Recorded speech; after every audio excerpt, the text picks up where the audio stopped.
So this is going to be more of a kind of a study session slash sermon, but more of a study session. So if you could list your top 5 favorite or most meaningful or most moving high holiday prayers, what would they be? So let's take a poll. Raise your hand if it's Kol Nidre. Kol Nidre. Okay. What about the Vidui? Hashem Nu Agabaga. Okay. Okay. Great. Or what about the Unitana Tokef? The Rosh HaShana Yikate. All right, we got some for that. Good. Zochreinu Lechaim. I think that's a big fan favorite. The Sefer Chaim Beracha V'Shalom. Anyone for that one? How about Avinu Malkeinu? Ah, yes. Lots of hands go up for that one. Good answer. So today, that's the prayer I want to talk about. Avinu Malkeinu, translated traditionally as our Father, our King. We literally plead with God to forgive our sins and grant us a whole assortment of blessings in the year to come. By the end of the holy days, we've all become very familiar with this prayer. We chant Avinu Malkeinu on Rosh HaShana morning. Of course, not this year. We can only do it once instead of twice. Yom Kippur Mariv and Shachrit, as well as Mincha and or Nila on Yom Kippur. We also recite it on most fast days throughout the year. Do you know that? And 5 lines are said during the Aseret Yemei Teshuvah, the 10 days between Rosh Hashanah and Yom Kippur. So we add that to the morning liturgy too. So it's repeated multiple times, and it's long. Our Machzor highlights 20 verses. We actually didn't read it from the Machzor today. We had a different version that I took from Central Synagogue in New York, which isn't quite as long. But in our Machzor, it's 20 verses long. And some versions boast as many as 44. And yet we never seem to tire of it, as evidenced by our coming together as we sing Avinu Malkeinu.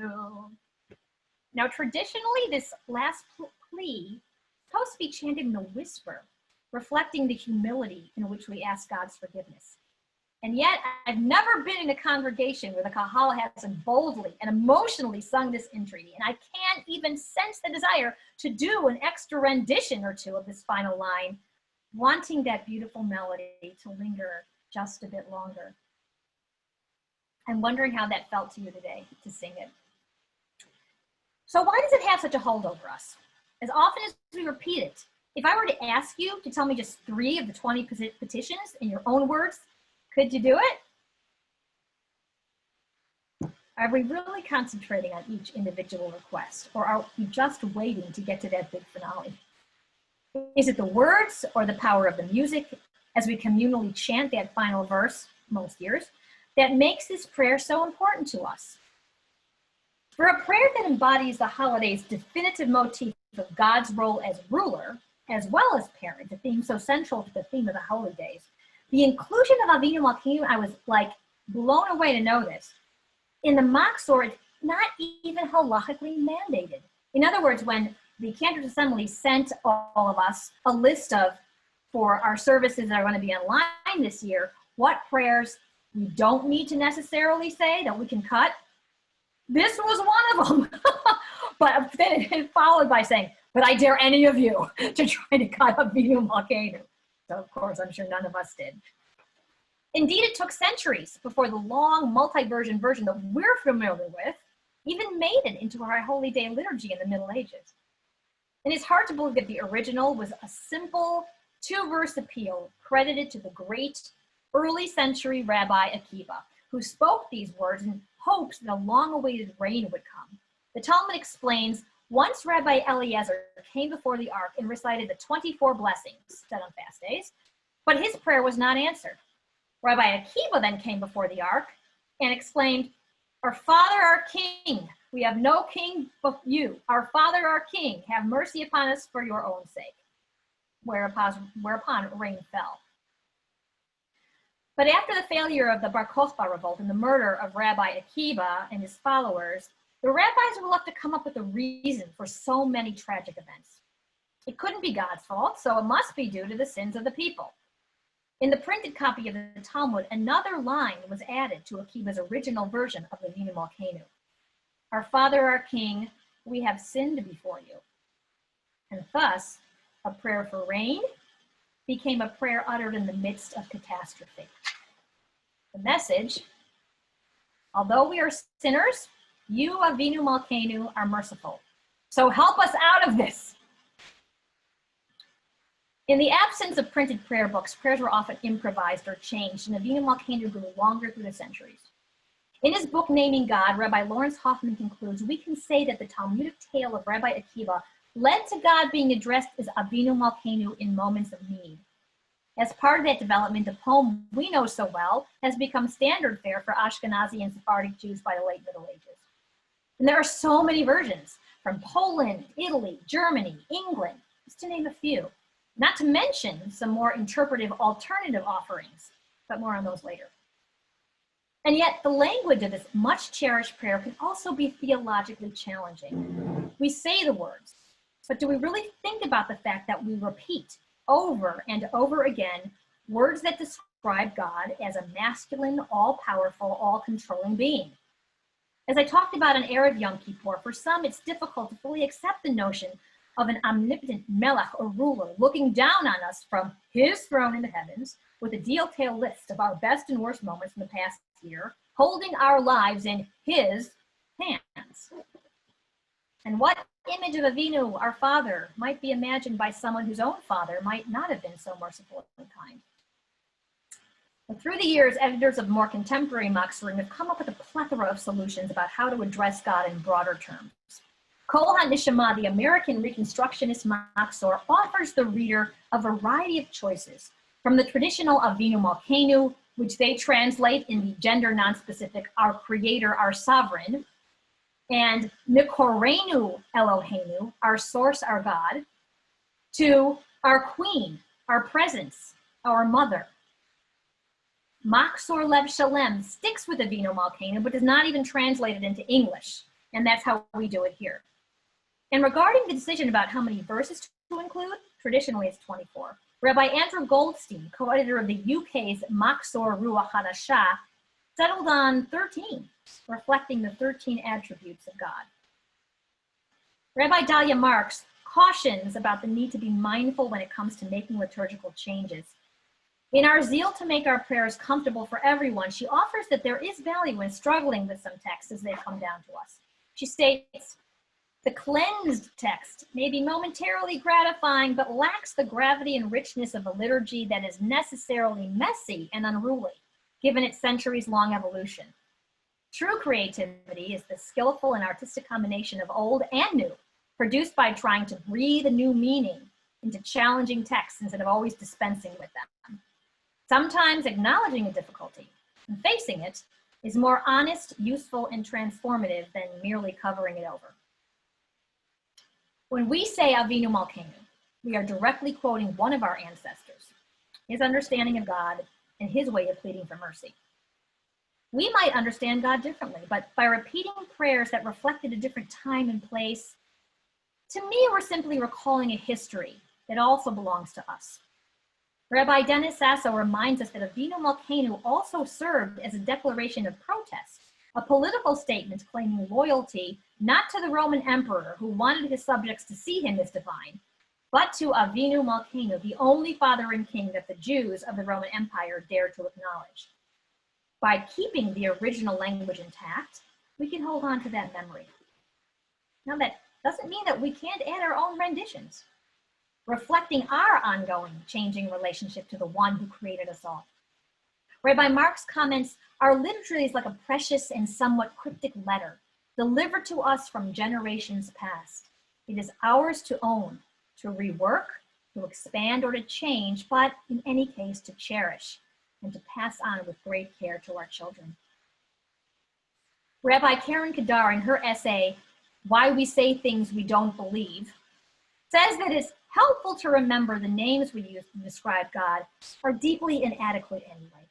She admits, quote, we use words about God that are limited, biased, chauvinistic, or even an affront to our sense of morality.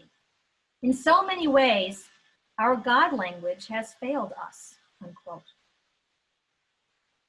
She therefore encourages us to think of those names as metaphors and to not take those metaphors too literally. She claims that Avinu Malkeinu is a mixed metaphor, a linguistic trick to enrich our understanding. So what does she mean by this? The Hebrew word for king possesses the three root letters mem, lam, and kaf. In reciting the alphabet, the order of those letters are kaf, lam, and mem. They comprise the very center of the alphabet. Just as Rabbi Kedar points out, God is the central power of the universe.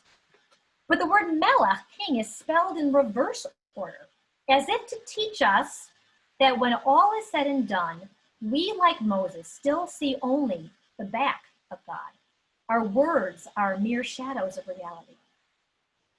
Now that is a pretty brilliant reframing of the word melech, putting God's role and not assumed gender in greater focus.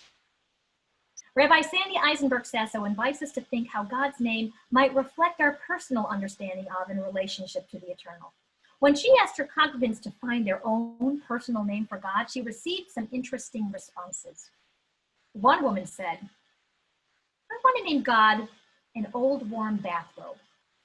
My mother died this past year, and I took her old warm bathrobe and wrapped it around me, and I felt the presence of God.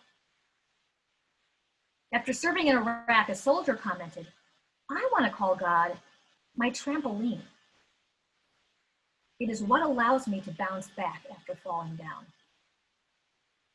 Hey, if one of God's names is Sur, rock, Sur Yisrael, Kuma Be'ezrat Yisrael, why not trampoline? Jewish tradition claims 72 names for God. But if God is infinite, perhaps God actually has an infinite number of names based on how each of God's creatures experiences God's presence. Prayer can be complicated, fixed prayer especially. Each of us approaches it through the lens of our own experiences, history, and relationships. Each of us struggles with how to approach prayers that no longer speak to us, prayers that may disturb us, prayers that invoke a God whom we may not relate to. Our challenge is to try and find meaning and connection. Sometimes a prayer that might have been beyond our comprehension when we were younger now makes perfect sense years later. Perhaps some of us will never feel completely at ease speaking words out of a prayer book and find that spontaneous conversation with God is more effective. Or perhaps it's the prayer book itself. Perhaps some of the outdated, outmoded English is preventing some of us from truly engaging with the text. Personally, I prefer to pray in Hebrew, even if I don't understand every word I say, because its authenticity and grounding in history overrides any issues I might have with the authentic English translations, which I often find problematic. But because I also acknowledge that English is the only way many of us have when it comes to praying, I actively seek out English reflections from other Sidurim and individual authors that I feel capture the essence of the prayer. And I welcome your contributions as well. I would love to see our communal prayer reflect the diversity of our congregation. But let's return back to Avinu Malkeinu. The Hebrew-English rendition in Machzor Hagdash is the same every time we chant it, but what will change are the more contemporary English versions that follow. And in the time I have left, and you know what, we probably won't have, I was very ambitious and wanted to really do, to study some other interpretations of Avinu Malkeinu. I don't think we're going to have time for that today. Maybe it's something that we can do in the 10 days between Rosh HaShana and Yom Kippur. If we have a little bit of time on Yom Kippur afternoon, we can go back and talk about this. So in the meantime, I'm just going to read you a line or two of some of them. So can you please share the screen again, Jordan?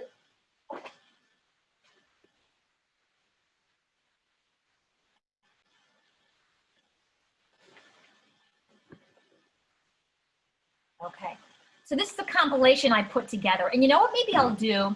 Maybe what we'll do, Jordan, is I will send this compilation out to the congregation this week so that you can read all the different ways that other authors, theologians, rabbis, cantors have come up with interpreting Avinu Malkeinu. Just a taste, Rachel Barenblatt refers to God as the parent of the universe. And we have one for, she also has another one where she says, our Father, our King, our Mother, our Queen. Actually, that is by Rabbi Bert Jacobson. It's from Rachel Barenblatt's Machzor, but our Father, our King, our Mother, our Queen, our source and our destiny, our guide and our truth. Another one, the one that you're seeing right now on your screen from Evan Allen Oppenheim. source of all life, is how they choose to phrase Avinu Malkeinu. So next slide, I have some questions for you that, again, I'm afraid that we're not going to have time to talk about today, but they're the group study questions. If you can go back to the group study questions slide.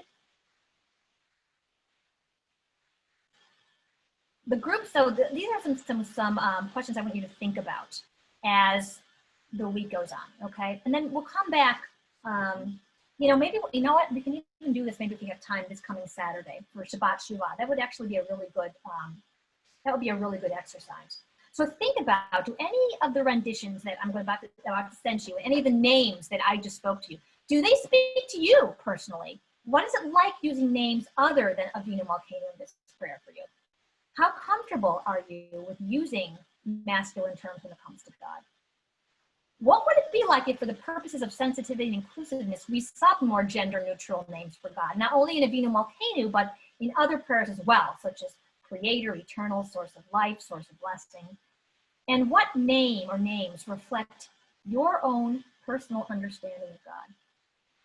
You know, in these 10 days between Rosh HaShana and Yom Kippur, we're supposed to continue doing some really intense personal reflection. And I think this is a really good exercise that will help you do that by thinking about what makes you comfortable when you pray. What language do you pray with? What language would you like to pray with or in? And how does your conception of God color or reflect how you approach the high holy days? So your homework for the next 10 days, and we'll talk about it on Shabbat, will be to reflect on these questions, to read over the versions of Avinu Malkeinu that I will send to you in our weekly announcements, and then come back on Shabbat Shuvah, and we'll spend a few minutes talking about your answers.